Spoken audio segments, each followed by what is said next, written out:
கன்னியாகுமரி மாவட்டம் மார்த்தாண்டத்தில் ஓணம் பண்டிகை விமர்சையாக கொண்டாடப்பட்டு வருகிறது. இது குறித்த கூடுதல் தகவல்களை நமது செய்தியாளர் ஆல்வினிடம் கேட்கலாம். ஆல்வின், ஓணம் பண்டிகை எப்படி கொண்டாடப்பட்டு வருது? அது மட்டுமில்லாமல் அத்தப்பு கோலமிட்டு மகாபலி மன்னனை வரவேற்கும் நிகழ்வு தொடங்கிவிட்டதா? வணக்கம் ராஜலட்சுமி. அதாவது கேரள மாநிலத்தில் இன்று ஓணம் பண்டிகை என்பது வெகு விமர்சையாக கொண்டாடப்பட்டு வருகிறது. அதனுடைய ஒரு பகுதியாக கேரள மாநிலத்தினுடைய எல்லை பகுதியில் அமைந்திருக்கக்கூடிய தமிழக மாவட்டமான இருக்கக்கூடிய கன்னியாகுமரியில் இந்த ஓணம் பண்டிகை என்பது வெகு விமர்சையாக கொண்டாடப்பட்டு வருகிறது. தற்போது இந்த பகுதியில் இருக்கக்கூடிய மக்கள் அனைவரும் ஒன்று திரண்டு அதாவது அந்த மகாபலி மன்னரை வரவேற்கக்கூடிய விதமாக வீடுகளிலே அத்திப்பு கோலமிட்டு இந்த ஓணம் பண்டிகையை வெகு விமர்சையாக கொண்டாடி வருகிறார்கள்.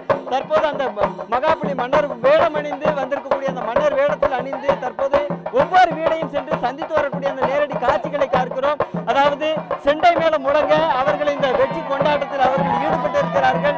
தொடர்ச்சியாக இன்று காலை முதலே பல்வேறு வழிபாடுகளுக்கு மத்தியில் அந்த மக்கள் இந்த ஓணம் பண்டிகையை வெகு விமர்சையாக கொண்டாடி இருக்கிறார்கள். தற்போது இது தொடர்பான கருத்துக்களை நம்மோடு பகிர்ந்து கொள்வதற்காக இந்த மகாபலி மன்னர் வேடம் அணிந்திருக்கக்கூடிய நபர் நம்மோடு இணைந்திருக்கிறார். அவரோடு பேசலாம். இன்னைக்கு நீங்க ஓணம் பண்டிகையை எப்படி கொண்டாடிட்டு இருக்கிறீங்க? உங்களுக்கு எப்படி மகிழ்ச்சியான தருணமா இருக்கு? எல்லாம் சந்தோஷமாக இருக்கிறார்கள். வீடு வீடாக சென்று அவரை வாழ்த்தி அவரோட பாயசம் அருந்தி நல்லா இருக்கின்றார்கள். ஹாப்பி ஓணம்.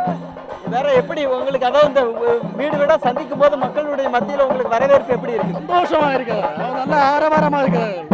ஏனென்றால் அவருக்கு இந்த வருடாவது நடக்கின்றதானே, டெய்லி நடக்கிறது. ஏன்னா அவங்களுக்கு நம்ம வரும்போது ஒரு பயங்கர ஒரு கொண்டாட்டம், ஒரு சந்தோஷமாகும். நம்ம கேரி பார்க்கும்போது அவங்களுக்கு என்ன சொல்றது, சந்தோஷம்னா அவ்வளோ சந்தோஷம். நம்மளை பார்க்கும்போது வந்து அவங்கள பேசும்போது அவங்க ஹாப்பி ஓணம்.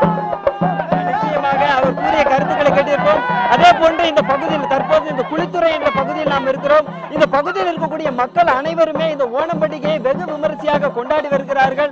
அது மட்டுமல்லாமல் இந்த பகுதியில் இருக்கக்கூடிய பெண்கள் அனைவருமே அந்த அத்திப்பு கோலத்தை இட்டு இந்த மகாபலி மன்னரை வரவேற்கிறார்கள். இது தொடர்பான கருத்துக்களை நம்மோடு பகிர்ந்து கொள்வதற்காக சிறுவர்களும் இணைந்திருக்கிறார்கள். அவரோடு பேசலாம். இன்னைக்கு ஓணம் பண்டிகை எப்படி கொண்டாடி இருக்கிறீங்க?